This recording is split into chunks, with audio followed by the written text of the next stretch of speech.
Patriot Pastime. Today's video we're going to go over the Taurus G2C. Now this is my personal car gun, and before I catch any crap about why I keep a Taurus semi-auto in my car, just know that at any given time when I'm in my car I also have a pistol on my hip as well. But anybody that's trying to draw from an inside the waist holster while seated in a car with a seatbelt on knows that it's almost impossible. So this stays on a magic mount right next to my leg on the center console. It makes it super accessible and easy to get to. And the last thing I would want to do is take a $1,000 Kimber 1911 and leave it in my car and park it in a parking lot somewhere. So that's the reason that this is considered my car gun.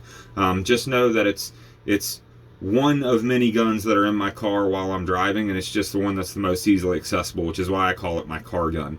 Now this thing does operate similar to a Glock, so if you want a super in-depth video on how to take it apart and the parts inside the slide and things like that, go watch the Glock video. This one is going to talk about some of the accessories that I've done to upgrade a Taurus, this Taurus G2C. A lot of the videos on YouTube will show the upgrades that people have done, but not told how they did it. So this particular G2C has a light on the front, and I forgot the brand of the light. It is a Tacticon. I think it's similar to a Streamlight. It's a Streamlight knockoff. It also has a 6-hour Romeo Zero on an optic plate that I bought offline and had to modify myself in order to get it to work. So we'll talk about how I was able to get these two accessories on here and one of the reasons that they work so well for me. Now real quick before we get into the firearm itself, I want to talk about my ammo selection and what I keep in this gun.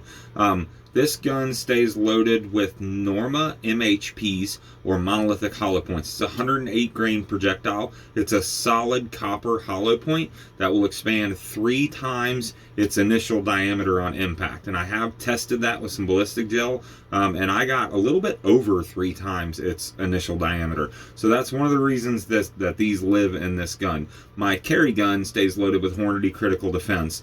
And I wanted something that expands a little bit more than that, with a little bit more kinetic energy in my car gun, something that lives in the car. So before we get into the gun, I just want to talk about my ammo selection, and before somebody asks me, that's what stays in this is Norma MHP hollow points.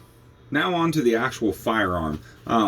Again, I did an in-depth breakdown of how a Glock works in one of my previous videos, and the Taurus G2C is a pretty close clone of that. So if you want to know about all the ins and outs of the slide and the lower and things like that, go watch the Glock video, because we're not going to cover all that in this video. We are, however, going to take the slide off of the frame, just because it makes it easier to talk about the optic plate if it's just the bare slide.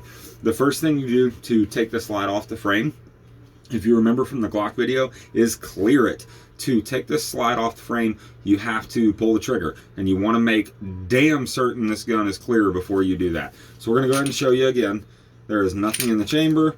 Patented finger check, nothing in the magazine well. Again, nothing in the chamber. This gun is empty. If you remember the Glock video, you put a hand in the front of the barrel, you push it back slightly. On each side of the gun, passenger and driver, there is a takedown button. You'll push both those buttons down, squeeze the trigger, you'll hear the click. Take your thumb that's on the grip and push the slide off of the frame. We're going to go ahead and pop the recoil spring and the barrel out. Again, I talked about all this in depth on the Glock video, so if you want to see all that, just go ahead and watch the Glock video. Now on to this optic. So this is actually an optic plate designed for a Burris Fastfire or a Holosun. And if you've seen any of those in person, you'll know that they're quite a bit bigger than this. This is a micro red dot. For reference, this is an optic plate designed for a Burris Fastfire, and if you look at the length, I can pair these up right, it sticks out quite a bit further. And for anybody that's seen one of these G2 or G3Cs in person, you know there's a loaded chamber indicator right here. And if you had that original Burris Fastfire mount on there, it keeps that loaded chamber indicator from working. How it works is, if there's a round in the chamber, try and do this so you can see it. If there's a round in the chamber, it will push this up, and you'll see a little bit of red right there above my finger. It actually says it right on the indicator, loaded when up. So when I put that Burris Fastfire mount on here, it simply just made this stop working. And if this gets forced down, you couldn't load a round into it. So What I did to fix that is I took this optic plate, I mounted the Romeo Zero to it, I put a piece of painter's tape in the front and marked where the Romeo Zero was, and then just took an angle grinder and cut it off and then painted it black so it matched. And you can see, if you'll notice, right there it ends pretty much right at the loaded chamber indicator, so it still works. For example, right, so a Burris fast fire mount, which is what this is the exact same size as a Vortex Viper mount. This is actually a mounting plate that comes with the Canic that we did in the first video. So those are the exact same size. So when you compare the actual red dot, this being a Vortex Viper and this being a Sig Sauer Romeo Zero, when you compare the size, you can see how much smaller that Romeo Zero is than a Vortex Viper. So when you're talking about optic choices for a G2C, you're super limited down to micro red dots. So you have to find an RMR or a red dot that is the same size as the Romeo Zero or something similar in order to get that loaded indicator chamber to, or loaded chamber indicator to work, which makes the gun function, which is one of the reasons I went with the Romeo Zero. It seemed to have the best reputation. Now, the only negatives I've heard about the Romeo Zero are it's all plastic, which is fine for me. It doesn't seem to hurt anything. The Vortex Viper is mostly plastic as well, so it doesn't seem to bother anything. The biggest gripe people have is that the button to adjust the brightness is all the way up here next to the glass. Now, let me give you some specs on the Romeo Zero here. So this is a micro red dot with a 2-year battery life at full brightness. To me, that button is irrelevant because I'm leaving this thing on for 2 years, and then every 2 years I'll just replace the battery and re-zero it. That button has no effect on how I use this gun at all. So I have no complaints for the Romeo Zero for what I need it for. That's just the biggest drawback everybody seems to have, is the fact that that button is all the way up there by the glass and it's hard to push. Doesn't bother me. I don't use the button. I just leave it on full brightness. To mount the optic plate, the Taurus G2C originally comes with a dovetailed style rear sight. That's it, sitting right up here. And if you get real close to the slide, you can actually see right there above my finger, there's a dovetail. There's one flathead screw right in the middle of this sight that holds it in place.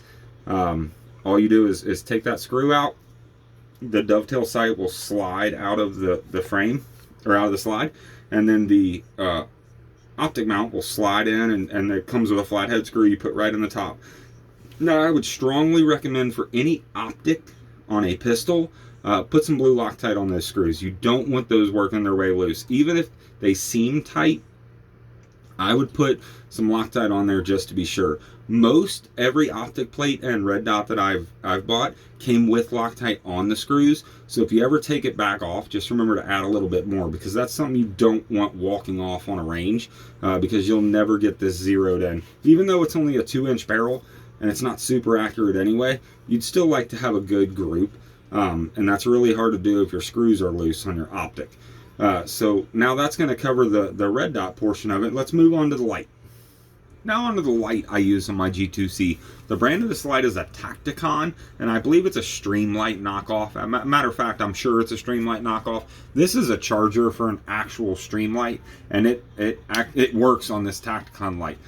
It is a magnetic charger. It has an internal battery that is irreplaceable. So when the battery goes out or finally dies on you, you have to replace the entire light. There may be a way to pry this light apart and get the battery out. The price point on this light is $50, so for me it's just easier to replace the whole light. Now, for how I got it mounted on this lower here and was able to get it flush with the front of the gun, when you look at the reviews on the Amazon listing for this light, it actually shows some pictures of it on a G2C, and it's mounted 1 notch further on the rail. It's sticking out 1 notch further. So if you look real close, the screw that mounts this is all the way into the front. And I'm going to go ahead and take this off just so you can see what I'm talking about as far as reference. On a G2C, there's a full-length rail in the front, but there's only 1 notch to mount stuff.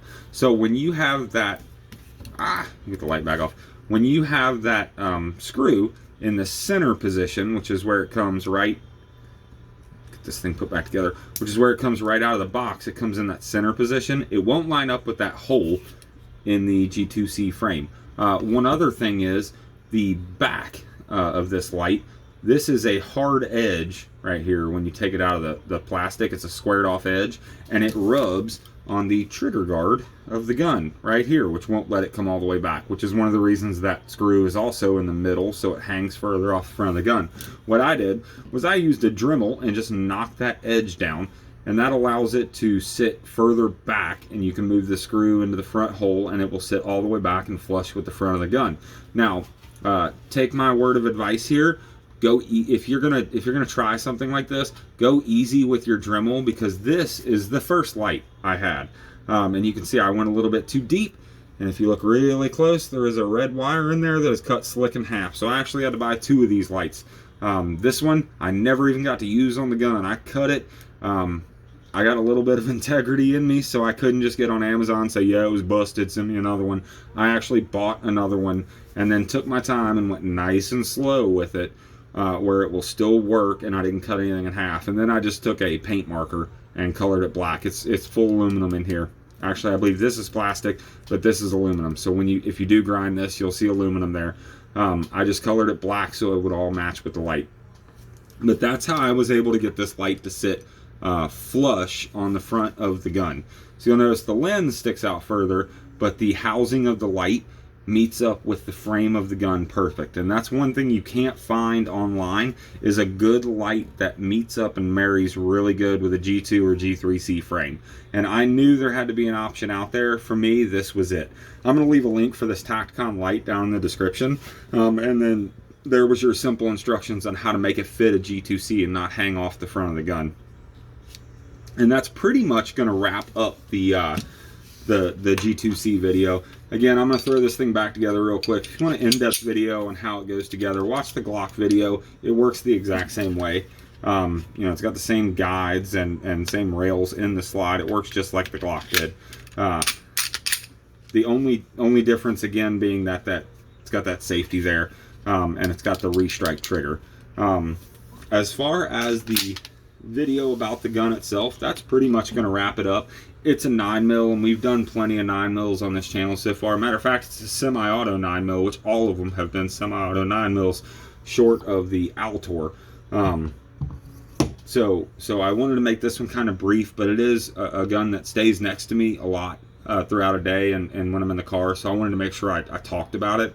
And since we're on that topic, and I mentioned when I'm in my car, and I have a gun on my hip all the time, it's kind of an oddball that a lot of people haven't seen in person. So I think the next gun we're going to do is going to be my personal carry gun, which is also another Taurus.